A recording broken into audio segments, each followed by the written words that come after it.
Hello viewers, আশা করি সবাই খুব ভালো আছেন। আবারও একটা নতুন ব্লগে আপনাদেরকে ওয়েলকাম জানাচ্ছি। আপনারা দেখছেন পিয়া ডেইলি। তো সঙ্গে থাকুন, দেখতে থাকুন আজকের ব্লগটা।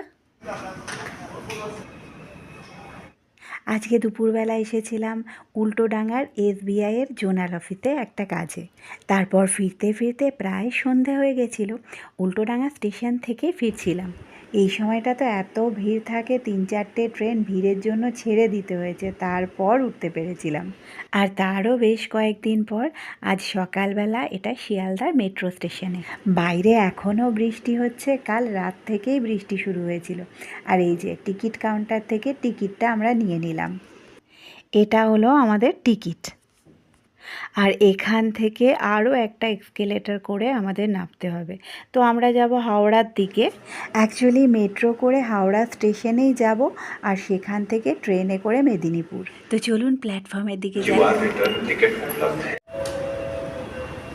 আর এই যে আরও একটা এক্সকেলেটার পেরিয়ে তারপর পৌঁছাতে হচ্ছে। তো এবার ফাইনালি পৌঁছে গেছি। তো এই জায়গাটা চিনতে পারছেন? কিছুদিন আগের ব্লগে দেখিয়েছিলাম। এই দিকটা হলো সল্ট লেকে যাওয়ার দিকের মেট্রো প্ল্যাটফর্ম, আর এর ঠিক উল্টো দিকে ওই দিকটা হলো হাওড়ার দিকে যাওয়ার মেট্রো প্ল্যাটফর্ম। আর এই মিররটা হলো প্ল্যাটফর্মের শেষ।